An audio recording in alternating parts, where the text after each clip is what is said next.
Eglon came immediately to mind. You want to talk about violence? That's where the dude goes in. He's a large man. He's fat. And he gets stabbed all the way to the hilt so that the dirt came out. I remember the first time I read that, I was like, that is awesome.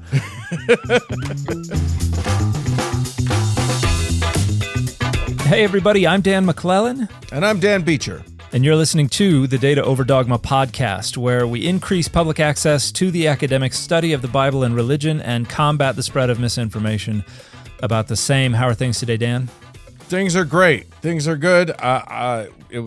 We survived the holiday season. Yes, most of us. Which I think is a very good thing. Now it's coasting. Until the light comes back, it's just keep your head down and get yourself through it. Yeah, we've got the first few months of the year are always weird, especially January, because now all of a sudden I'm like, taxes. Don't say that. Don't make me think about that. But I'm also like normally April, I'm like, I dread April. But this year my book's coming out at the end of April, and so like 2024 was the busiest year of my entire life, and April and May of this year are going to be busier than all of 2024. I imagine. So, and I'm gonna get caught up in it. So yeah. There we go. It's gonna be a lot of fun though. We're gonna coming have a great to time. a city near you. Yeah. Yeah. So don't hesitate to reach out to us and let us know that you want us in your fair city, and let us know maybe even let us know a few venues that you think we could book. Yeah. That wouldn't be too expensive and that would hold 100 or 2 people. I had, in fact, last night I was on a live and I had a few people say Philly. I love I Philadelphia. haven't heard Philly yet. So I have not been to Philadelphia in a long, long time. It's a great city. So that was a new one. But yeah, we're going to have to make plans for that shortly. In the meantime, however, we haven't booked anything. No, nothing is booked. But in the meantime, we have a show to record. We do. That is from what I understand. We're going to be doing 2, I think, really fun topics this week. Yeah. Both of them under the same category. We're calling these segments Above the Law. Yes. We're gonna get legal. First, we're going to talk about what you have told me is called the Covenant Code. The Covenant Code. And you'll explain that. Yeah. And then we're going to talk about Book Bannon. Bannon. Who's related to Steve Bannon. Yeah, I was going to say, that's his brother, right? Yes, we're going to talk about banning books, and there are laws happening all over these United States. And we're going to talk about the book that this show is about might run afoul of some of those, and we'll get to that. Yeah, and but has run afoul, and at least one instance has. In and multiple people are instances. like, we got to do this over again. Yeah. So look forward to that. But let's start off with Above the Law. Dum, dum, dum. And here I picture like a freeze screen. I don't know if you've seen Above the Law, but like Steven Seagal throws somebody through a windshield of a car. And then it's like, shows him like, looking through the windshield, and it's like a freeze screen. It's like, Above the Law. And so that's what I get a lot of mental imagery in my head. Like every time I say Covenant Code, for some reason, I picture Samwise saying, share the load, that little slow motion close up of his mouth, only he's going, Covenant Code. I don't know why. Maybe...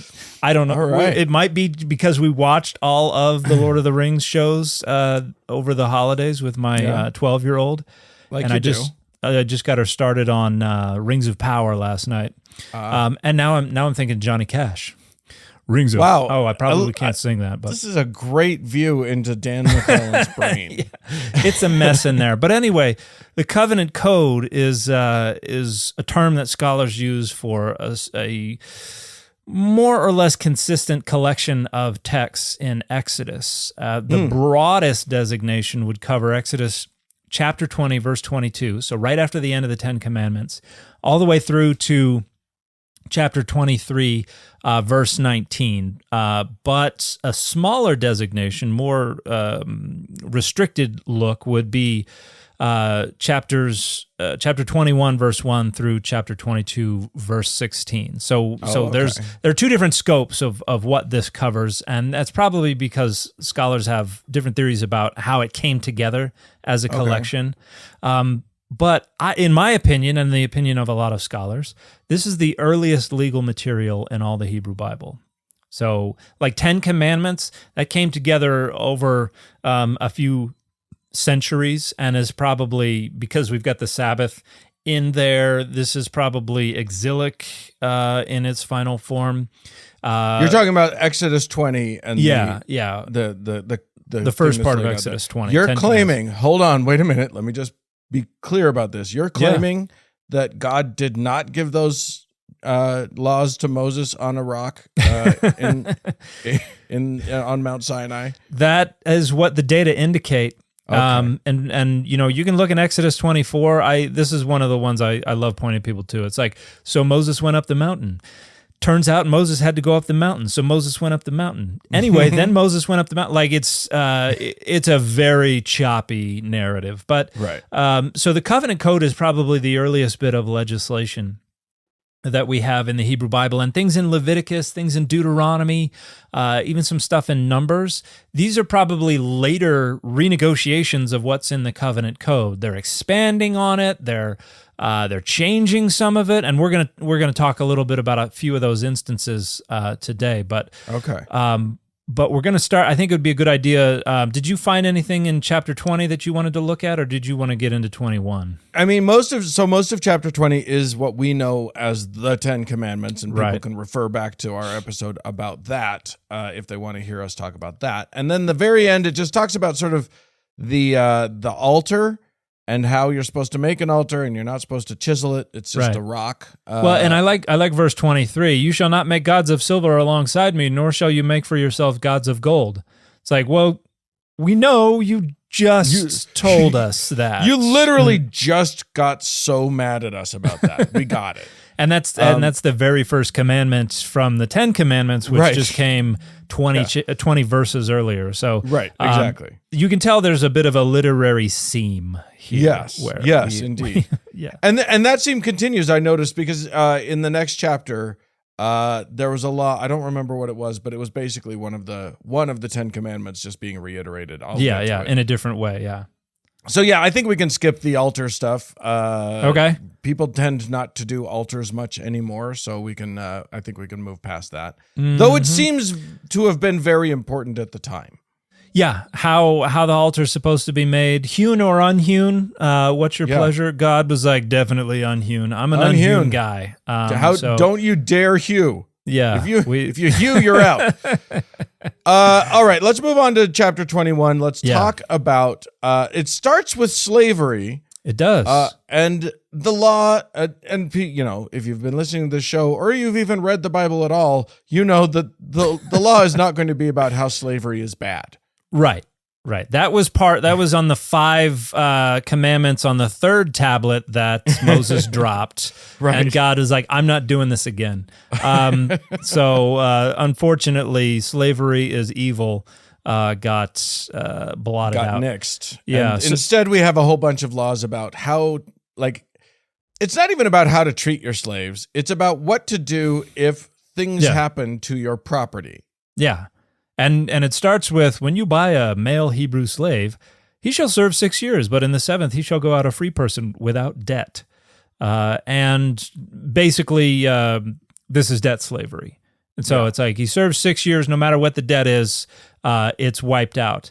If he comes in single, he goes out single. If he comes in married, then his wife shall go out with him. If his master gives him a wife and she bears him sons or daughters, the wife and her children shall be her master's, and he shall go out alone. So you can breed enslaved folks. You get yourself a debt slave, and then you get a female slave, and then you can breed your own perpetual slaves. They stay hers or his. And then we have the particularly unfortunate part in verse 7. So male Hebrew debt slaves, they go out in the 7th year. But starting in verse 7, when a man sells his daughter as a slave, she shall not go out as the male slaves do. Yeah. So, and people are like, well, how often does that happen? This is really the only instance where a woman could be a debt slave, because they don't really have much property of their own. They're not going to get into their own debt.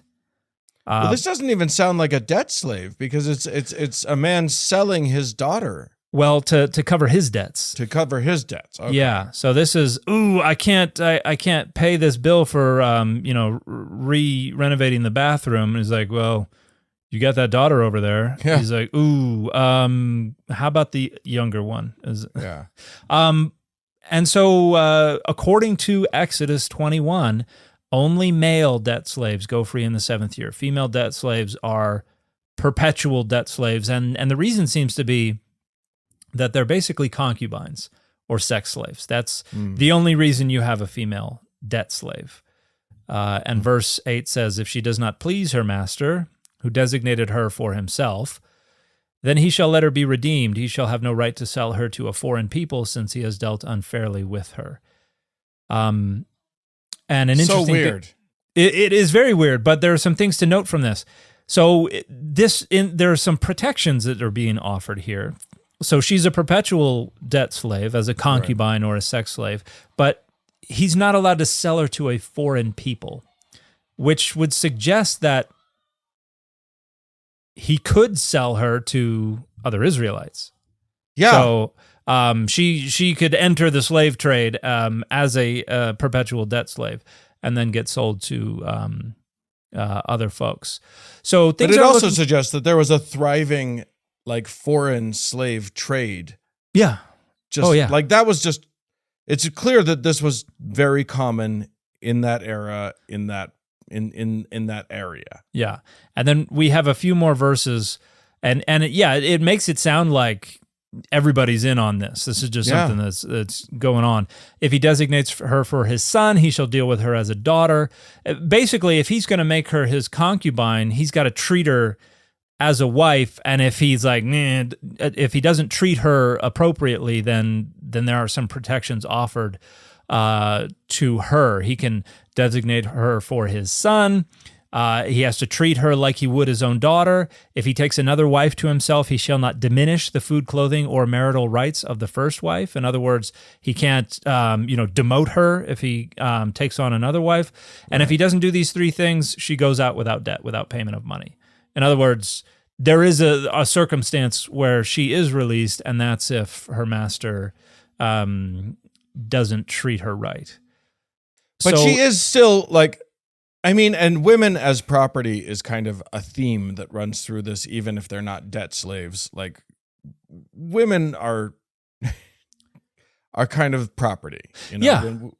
Well, marriage is, and we talked with Jennifer Bird about this, marriage is taking a woman, it's purchasing her sexual availability and her procreative capacities from another man, basically. Right. So and we get to that. Because immediately after that, we start to get into immediately after that, we've got violence, and we should get into that. Let's do that first. Okay. This is where we get, I think we talked about this when we discussed abortion a while back. And one of the relevant passages that we talked about is here, because there's a whole bunch of stuff about striking slave owner when a slave owner strikes a slave, male or female slave. Yeah, and I want to talk about those verses when we're done. Yeah, we'll get right back to that. Let's just get into this moment where oddly, it's the weirdest thing. It's not if you purposefully punch a pregnant woman. It's if two people are fighting, they happen to be in a fight, and a pregnant woman's walking past and gets whacked and falls down, and she's fine, but she miscarries the baby. Mm-hmm. Then they have to pay. Then you have to pay some money for it. But if she's not fine and she dies, then eye for an eye, tooth for a tooth, right? Hand for a hand. Yeah. Burn for burn. Yeah. Lex talionis, or talionic justice, which is the retributive justice due to the perpetrator, what was done to the victim. Right. Which, as we've talked about, indicates that a fetus was not considered a full legal and moral person, but was more treated as property. And there's an interesting thing there.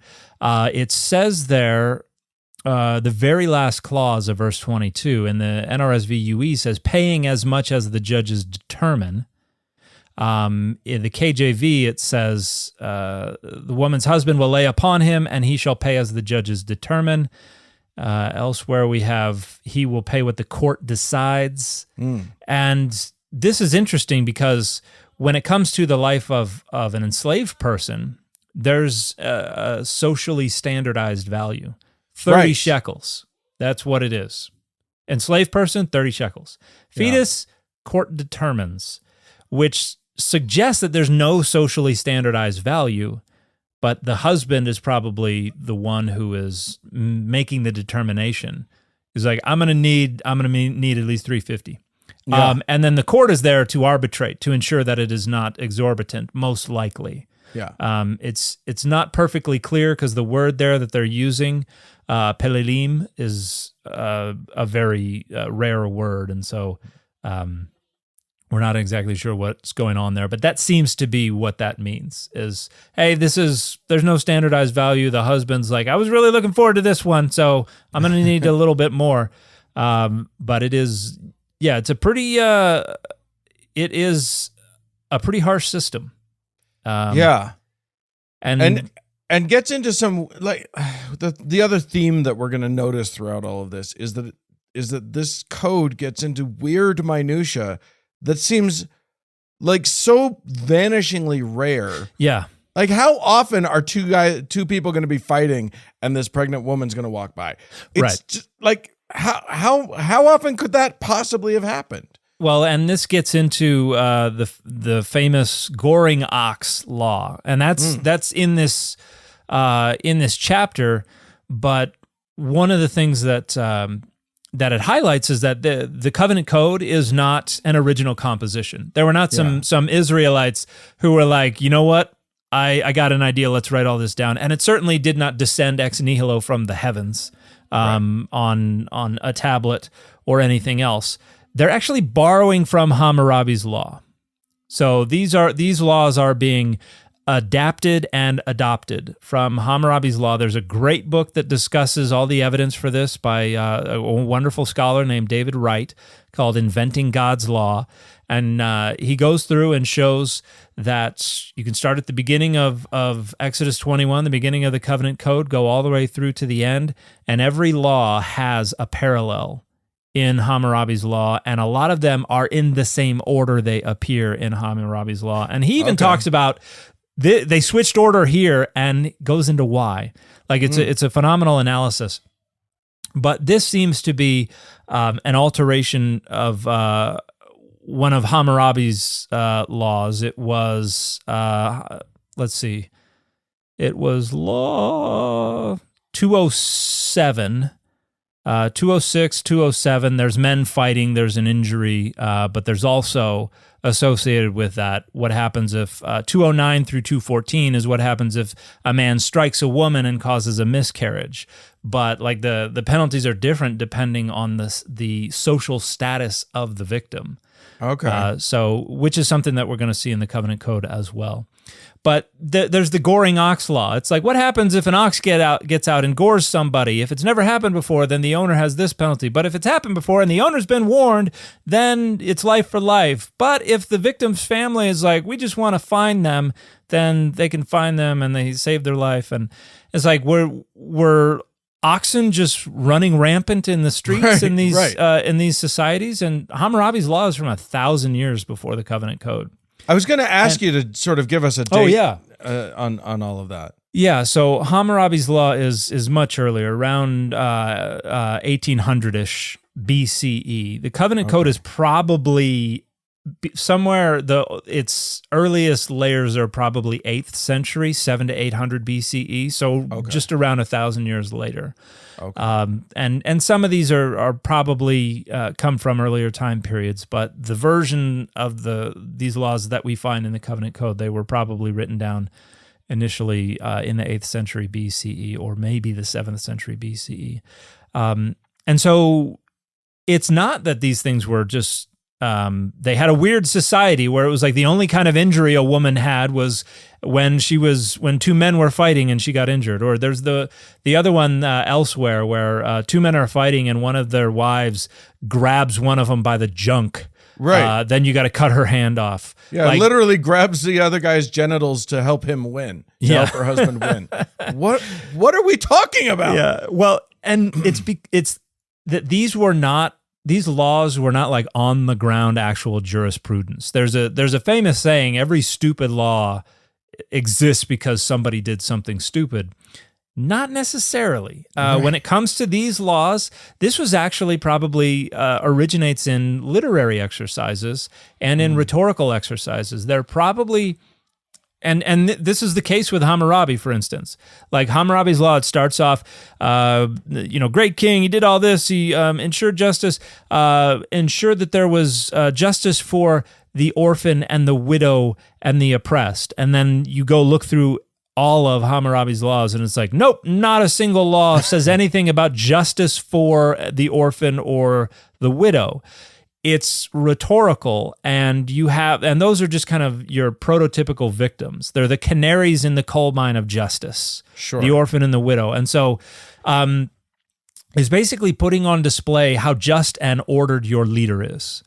They've thought of everything. Well, right. Surely they haven't thought about what happens if an ox gets out and gores somebody, and the owner has already been warned, and they're like, no, we got that. That's in there too. Wait. What if my donkey falls in a ditch? Then what? Yeah. And then you've got but wait, there's more. We also thought about what happens if the ox gores an enslaved person. Or the ox gores the child of a citizen. Like, it is an attempt to show how ordered and just and righteous the sovereign is. And with Hammurabi's law, it's Hammurabi who's the sovereign. In the Covenant Code, it's God.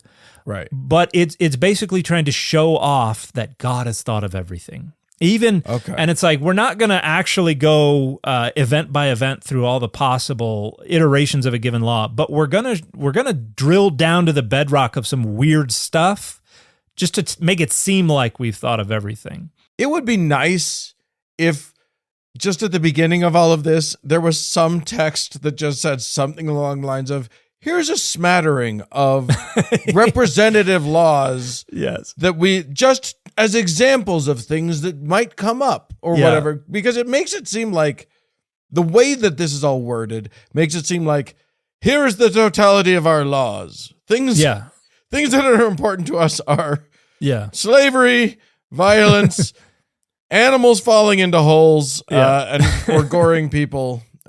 I keep mentioning that one because that's my favorite one. We'll get to it later. Well, and you have all these opportunities to do this because like they start this off very similar ways multiple times. Like Exodus 20 verse 1, then God spoke all these words. And then you get to the beginning of the Covenant Code. Then the Lord said to Moses, thus you shall say to the Israelites. And then you get to chapter 21, verse 1, these are the ordinances that you shall set before them. Like they repeatedly are saying, here are our laws. And that is one of the reasons that scholars are like, okay, it seems like they just stacked up a bunch of different collections. Yeah. But you don't see, including but not limited to, they needed a lawyer to proofread this and be like, well, you're going to run into problems here. And that's what like Deuteronomy is for. Because you get into Deuteronomy and they're actually repeating a lot of these laws and improving on them. So, like, the male debt slave goes free on the 7th year. The female is perpetual. You get to Deuteronomy 15, and it explicitly says male and female slaves go free in the 7th year. And what's more, you got to give them stuff when they leave. They don't leave empty-handed. You got to make sure they don't... we're going to prevent recidivism by saying you have to give them some pocket change on the way out the door so that they don't immediately go hold up a 7-Eleven. So Deuteronomy is like, oh, we did it better this time around. But there was one that I wanted to look at. Oh, yeah. Did you have something you wanted to? No. I was just going to say that you wanted to go back to some of the violence earlier in. Yeah, in you know me, chapter. I'm all about violence. Yeah. But Exodus 21:16, I made a video about this recently. Whoever kidnaps a person, whether that person has been sold or is still held in possession, they shall be put to death. That's what the NRSV UE says. The Hebrew is literally, and the stealer of a man, if he sells him or is caught in his hand, shall be put to death. Okay. And this is interesting because people who say, well, the Ten Commandments says do not steal. A lot of people say that is prohibiting kidnapping. Interesting. Now the verbal root is the same, but ganav. But here it's stealing a man, so it's more explicit. But again, they're repeating things. Right. If it does mean kidnapping, but it says ish. Gover ish, or gonav ish. That is a technical term. Throughout the covenant code, when they say ish, they mean an adult male Israelite, a citizen. Okay. Because when they want to talk about kids, they'll talk about a son or a daughter of an ish. When they want to talk about a woman, they will say an isha. When they want to talk about a foreign person, they will say a nahar. When they want to talk about an enslaved person, they will say an eved. Like they're very clear about who these laws apply to.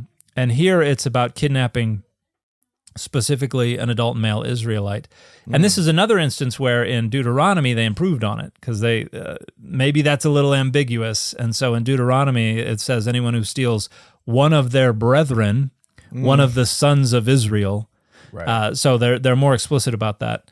And the ambiguity here is what leads some folks, Frank Turek comes to mind, other Christian apologists, to say, no, the slave trade was prohibited because it says right here, you can't steal a person to sell them.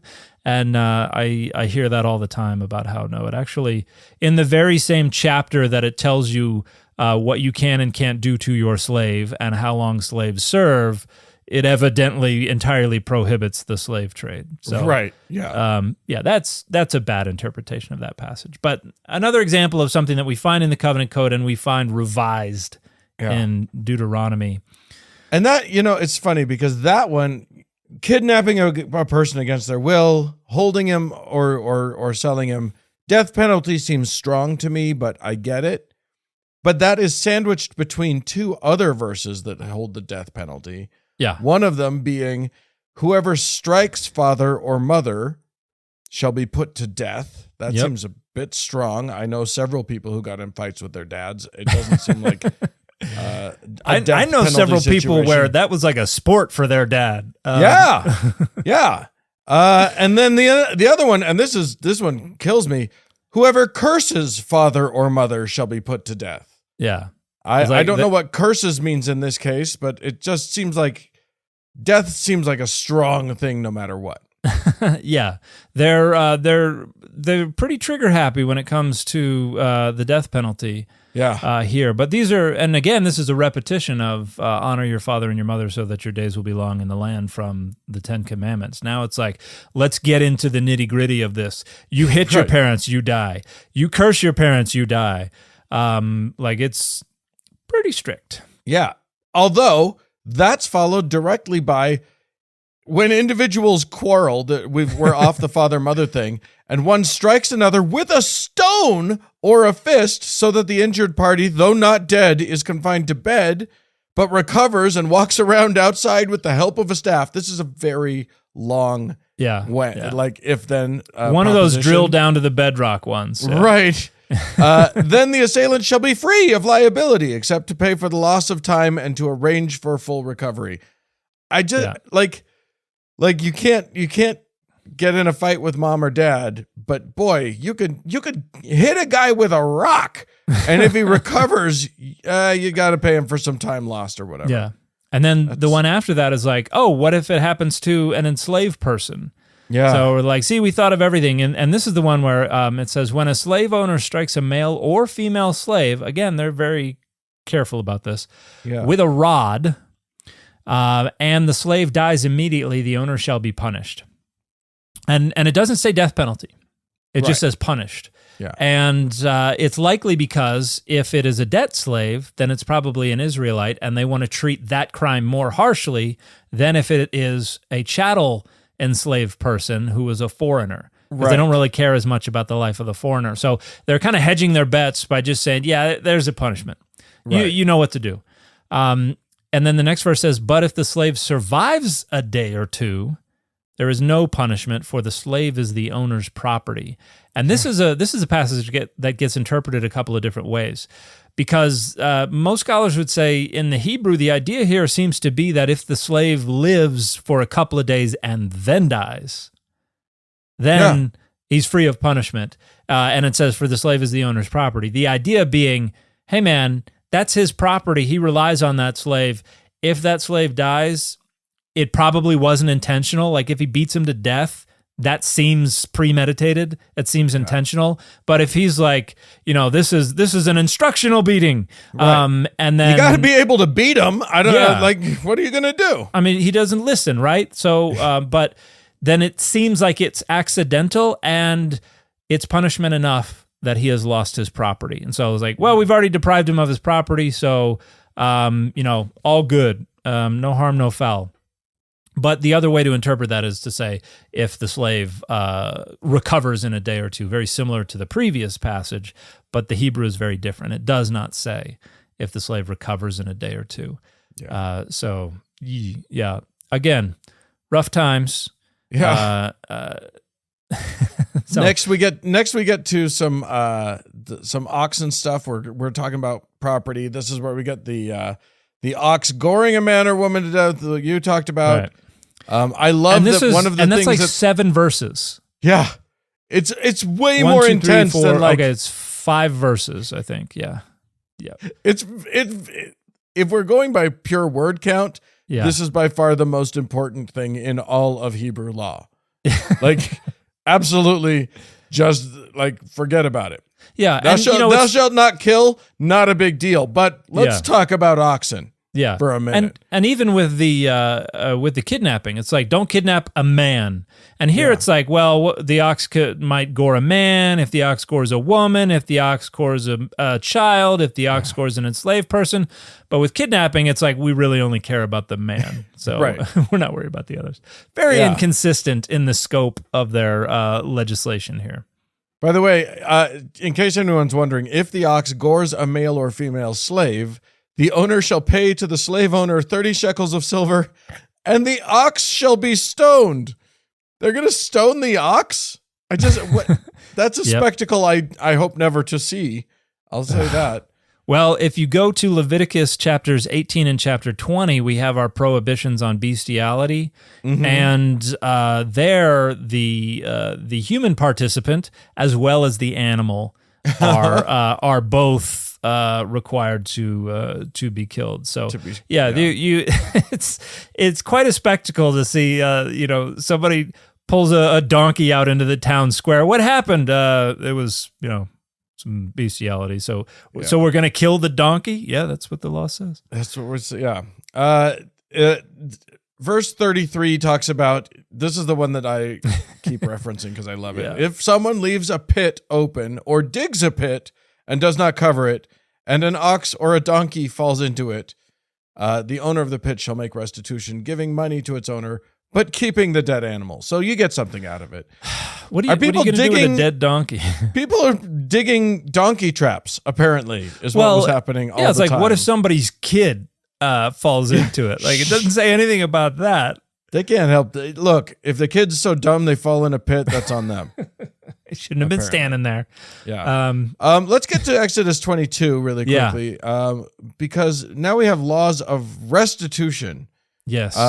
Which are all about like various scenarios that probably won't, but might happen. Yes, very detailed and oddly specific scenarios, including but not limited to if your field is grazed over and you let your livestock loose to graze in someone else's field, what to do. Yeah. If fire breaks out in a field, what to do.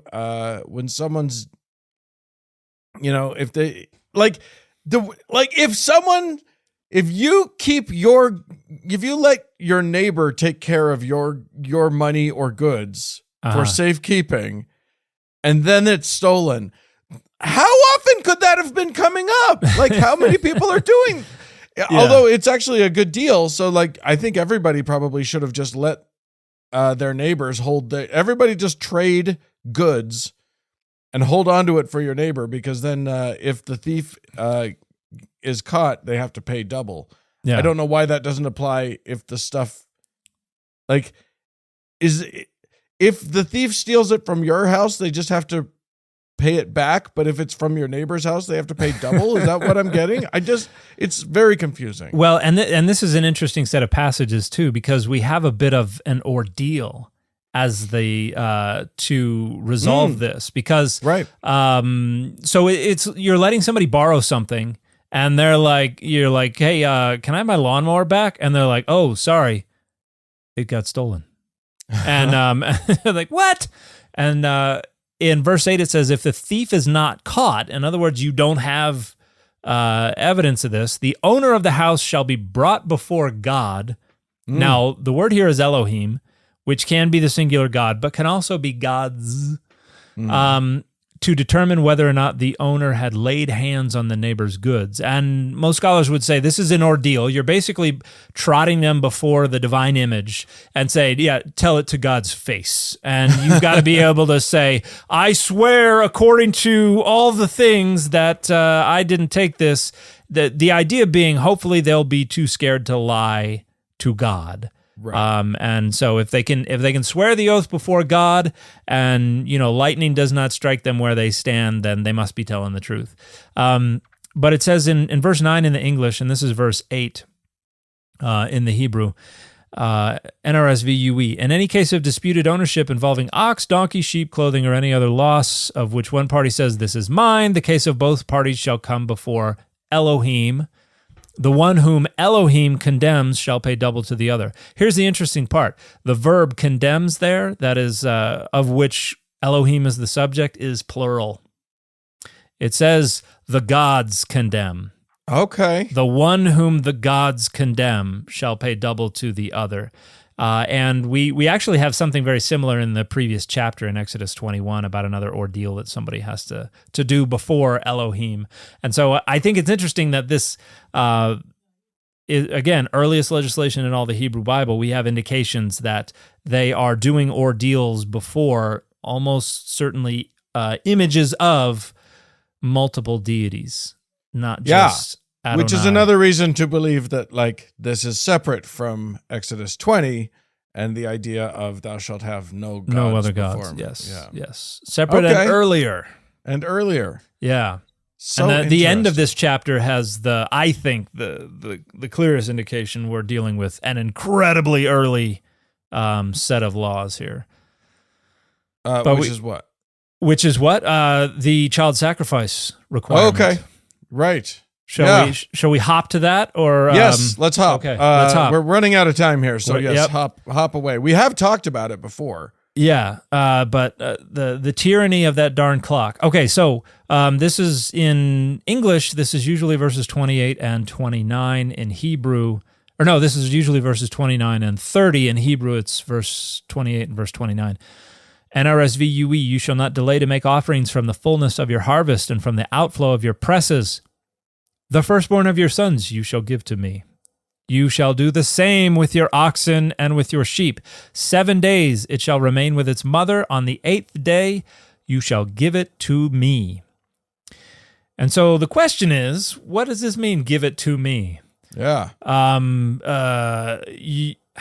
Okay, I gotta not quote song lyrics because there was a Disturbed song that I thought would have gone really well right there. Anyway, because whatever giving is going on here, it's the same giving that is supposed to happen with the oxen and the sheep, who have to be who are left for 7 days with the mother before being taken away, and something is done with them. Yeah. Now, we talked about this before. But, we talked about this. Either you give your firstborn into priesthood And then also you have to give your sheep and your oxen into priesthood. Yes, the animal priesthood. The animal priesthood, or it's that other thing, and that seems pretty freaky. Pretty freaky, and also pretty correct in terms of how we interpret this passage. And I think one of the clearest giveaways of this is in the story of Abraham, in the story of the Passover, in the other legislation we have in Exodus 13 and in Exodus 34 and elsewhere. There is always child sacrifice that is required, but then superseded by another law to redeem the intended sacrifice with some other animal. Mm-hmm. And so, like, if you're putting together laws and you're like, hey, what if we had them sacrifice their children? It's like, and somebody was like, better yet, what if we didn't have them sacrifice their children? But we started off by saying they had to, and then swooped in with just kidding, you're going to redeem them. Yeah, like there's no reason for the psych unless the thing is there to begin with. Yeah. You don't start from the position of, look, we don't want to sacrifice children, but I think we should say we do and then turn the tables on them. I don't like it. I don't like any of it. Yeah. So this is probably a part of this incredibly old legislation, the earliest legislation we have that got adopted by Israel, and later legislation. Again, they're already modifying it. We know they're modifying it, and their modification here is, let's put a psych in there. Gotcha, suckers. Turns out all you have to do, you got to redeem them.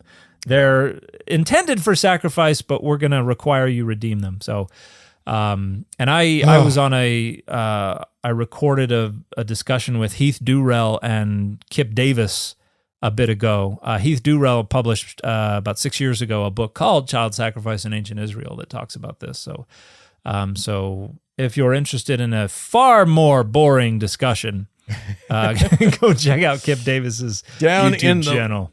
Get all the way into the weeds with it. Yes. All right. Cool. Is there anything more that we need to that we should be covering in this covenant code? I mean, we could go on and on for hours about it. Yeah, you have next you get into kind of justice for all stuff and not but they are including the base line for that might be a little too deep a cut, but but you have false reports and lawsuits and stuff like that come in chapter 23, but which might be a part of a later layer. So, and those false reports things again, like we already have the 10 Commandments just a few chapters earlier about thou shalt not bear false witness, and yet it pops again. So and the Jason Newsted joke was about how his bass audio was basically muted in the Metallica's "And Justice for All" album because they were upset about the death of their original bassist. But that's neither here nor there. That has no bearing. I'm so glad you went there. I'm so desperately glad you went there. Let's move on to our next Above the Law. And this one is not about ancient laws based on Hammurabi and various codes, but they will claim a lot of these lawmakers that they're based on older, ancient, more important law. Mm-hmm. Namely, a lot of them are citing the Bible when they start to come up with reasons for their laws. We're talking about the spate of new book banning laws that are sweeping the country here in these United States. Yeah. Including in our own fair state of Utah. It's something to be very, very not proud of. I am horrified by what's happening in America right now. And if the power of these legislators was not limited to the schools, that they would be reaching into the homes as well. Like, yes, we're not at too far a distance from 1984, where you got to find a corner of your house where the video cameras don't get to you, so that you can read the contraband literature. Yeah. But luckily, they're limited to the things that the state is sponsoring. And right now, however, that is the public education of our children. Yeah. Such as it is, and for however long that ends up lasting, we'll see. Yeah. It's all going to be privatized. It's going to be the education before too long. Yeah. Where everybody will be taught how to code and then kicked to the curb if they're not performing. Right. And, well, they'll be taught how to code and the Bible. Yeah. But one of the sort of funny things that has happened in all of this, as they sort of try to limit the knowledge and breadth of humanities education that children get, is that in so doing, as was the case with in Texas, House Bill 900 passed. Mm-hmm. And this has happened in many places. I'm just using this as an example. It happened here in Utah too. But in Texas, this House Bill 900 passed, which is meant to prevent kids from seeing scary content. It specifically, any kind of smut, any kind of sexual anything. Yeah, which led one superintendent to take the Bible off the shelves of all of the schools. Yes. To which then the state representative of Texas who sponsored the bill wrote a scathing letter to that superintendent saying, "I don't know how you could possibly have interpreted it such that the Bible would run afoul of these indecency laws or whatever, but put it back on," which then the superintendent did. Yeah. So here's the question. And I've looked at there's bills from Tennessee and bills from Iowa. There's bills all over the place. And I wanted to see if this book, if the Bible actually runs afoul of these things. The Tennessee bill was, I looked up, and then they had a section that was about definitions. Mm-hmm. So the Tennessee bill talks about excess violence. Mm-hmm. And they define that as the depiction of acts of violence in such a graphic or bloody manner as to exceed common limits of custom and candor, or in such a manner that it is apparent that the predominant appeal of the material is portrayal of violence. I feel like there's a lot of violence in the Bible. Like, I can remember. I mean, even just there's wars in which violence is there like explicit violence through? Because I tried to remember. There's what's her name stabbing the head of the dude. Yeah. In the driving it through until the spike hit the ground on the other side. Yeah, there's tons of violence in the Bible. You have all kinds. There's sword play. There's people being burned to death. There's people having their heads chopped off. There's people being run through. You have Saul has his armor bearer kill him, and then David has the armor bearer killed for killing Saul at Saul's own request. There's you have all kinds of violence. David cutting Goliath's head off, which is what. It's funny, David hits him with a stone and it kills him, and then David cuts his head off, which kills him. Right. So maybe giants have double lives of some kind, but you got what's his name with the sack of foreskins? He had to go gruesome. collect. Yeah, you have Samson killing a bunch of Philistines with the jawbone of an ass. Oh yeah, that was like 1,000 dudes, right? It was an awful lot of dudes. Yeah. All right. Well, the main violence check, violence check, and double check. Yeah, it's a very violent book. And a lot of people. And here's one thing I want to be clear on. It's not just Hebrew Bible stuff. Like the dichotomy of the violent God of the Old Testament versus the loving God of the New Testament is anti-Semitic and also entirely false, because you have a mix of different representations in both.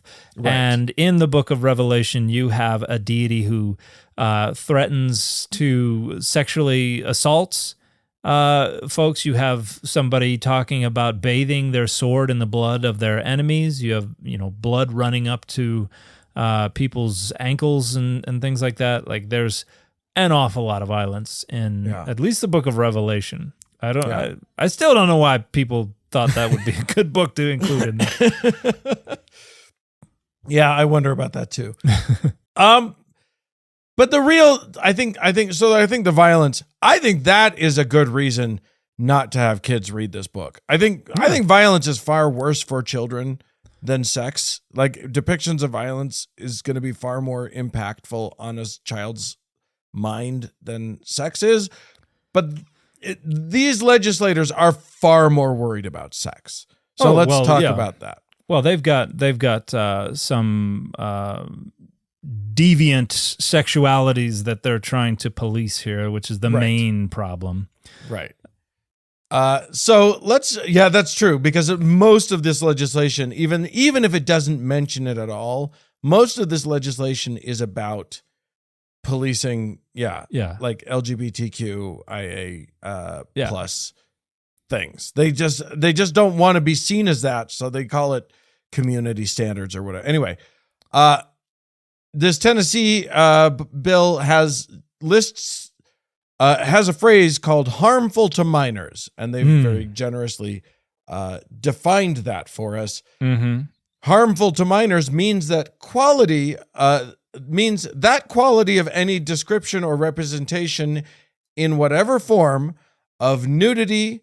So I assume that means described nudity or visual nudity, sexual excitement, sexual conduct, excess violence, or sadomasochistic abuse when the matter of performance A would be found by the blah, blah, blah, blah, blah. Anyway, there's a lot of sex in the Bible. Yes. Can you give us some examples of what might run afoul of this? Well, are we including incest in here? Because I think that's a great thing to include. Okay, because I know some of the legislation explicitly calls that out. Yes, it does. And but yeah, we've got in Genesis, you've got the case of we're going to skip over Noah, because I really don't think that's sexual in nature. It just talks about the fact that Noah was nude. There's nudity. There's nudity though. But in Genesis 19, you have Lot escapes to the hills with his two daughters, who seem to imagine that they're the only humans left on earth after the destruction of Sodom and Gomorrah and the cities of the plains. So they seem to take it upon themselves to try to repopulate the earth by getting their father drunk and engaging in coitus to impregnate themselves, resulting in the people of Moab and the people of Ammon. And this is basically a way to say, aha, you guys suck. You were the product of incest. Right. So they're describing incest in not incredible detail, but being quite explicit about what's happening here. You have a description of Onan. Who can forget Onan? Poor Onan's great. Sweet Onan, who it says, and we think of it as a euphemism, but it's not really a euphemism. In intercourse, frequently in the Bible, is framed as the man going into the woman. Yeah.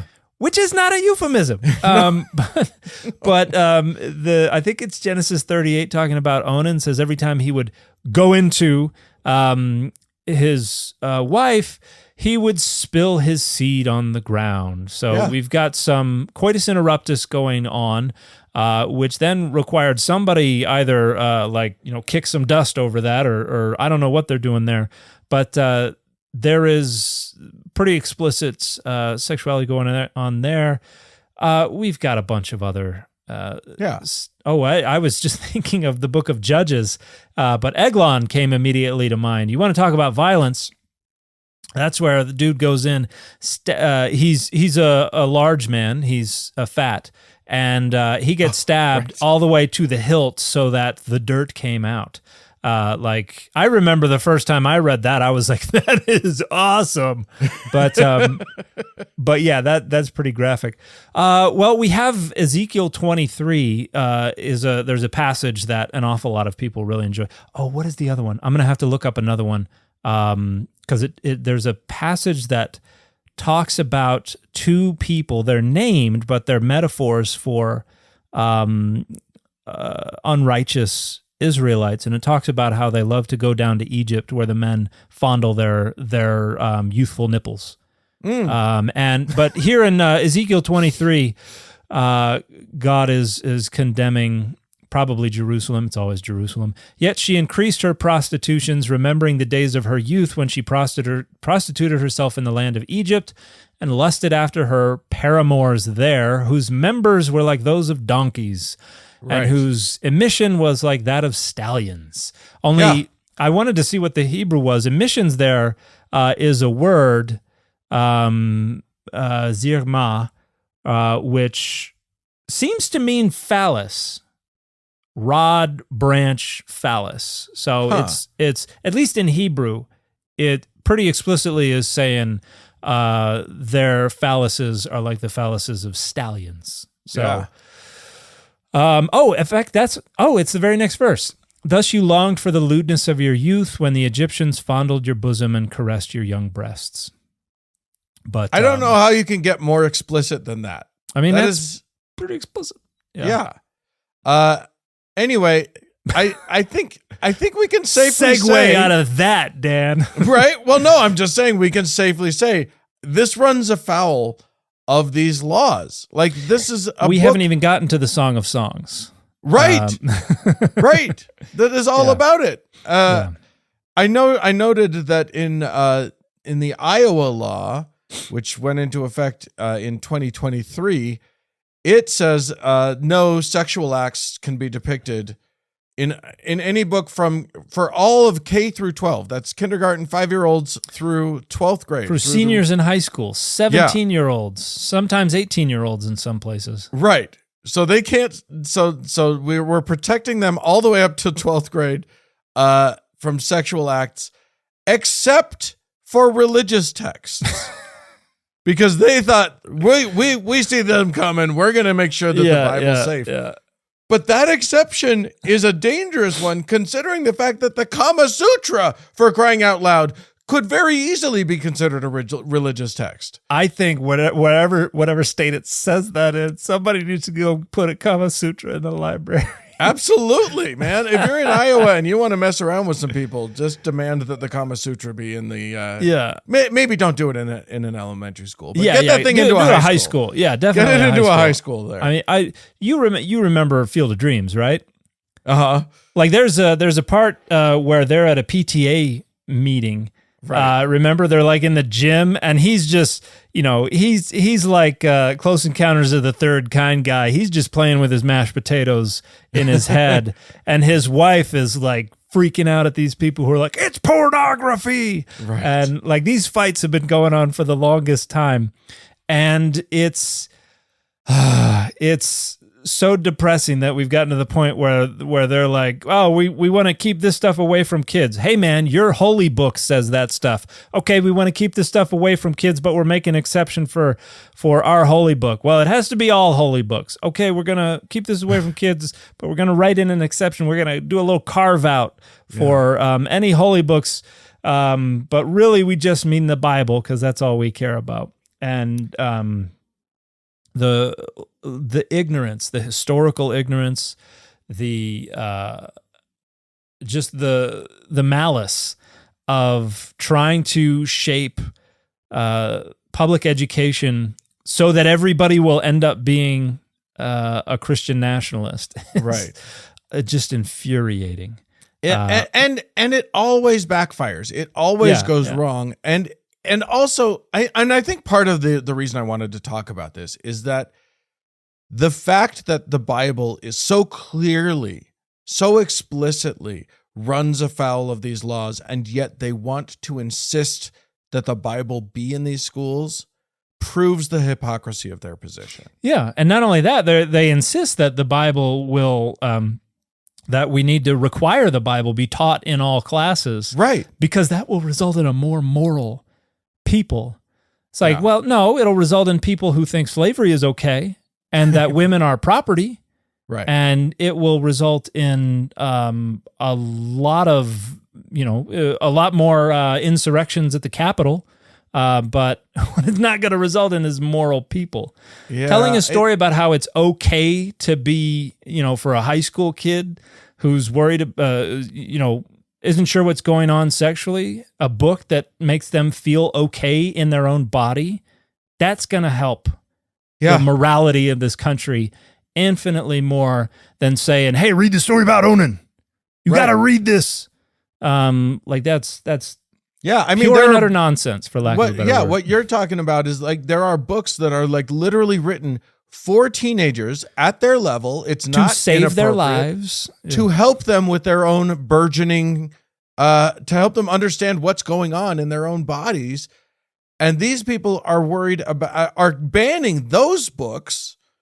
And, because they say the word gay in them, and, half of these bills are nicknamed the Don't Say Gay bills.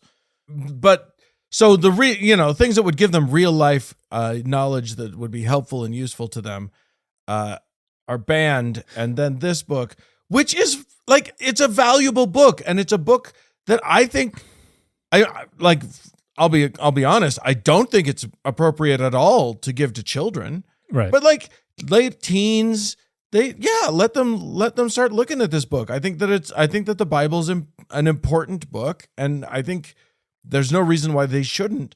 Yeah. But if we're talking about what's actually appropriate and good for children, especially before high school, this book is not okay. Yeah. And what's unfortunate is we mentioned it earlier, but I think the driving impetus here is they want to be able to control whether or not you're allowed to say that it's okay to be gay in public spaces. That's what frequently this is all coming down to. And increasingly it's okay to be trans, and trans people exist. Basically, they don't want anyone who is growing up thinking they might be gay or trans or something like that being told that's okay. They want to be able to beat into them or at least condition them to think that it's not okay and that they need to change. And on a wider level, they're actually looking to provide cover for bigotry. They're looking to provide cover not just against LGBTQ people, but like these same book bans also have cover for all these reasons why.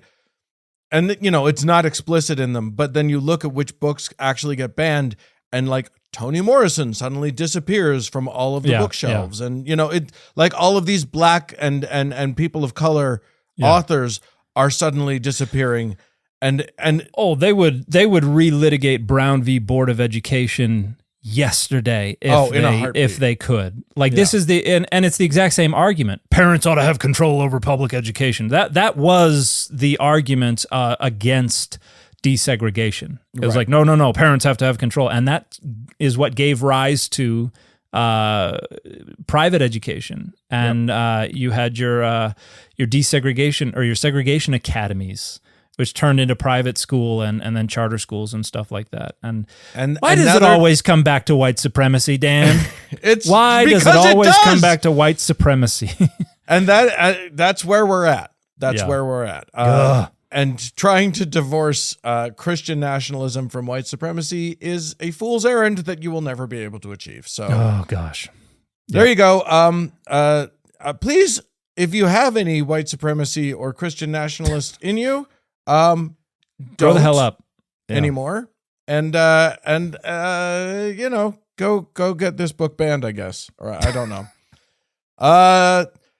I guess that's it for the show. Thanks everybody for paying attention. We appreciate you. If you're still paying attention, if you're still with us, we appreciate it.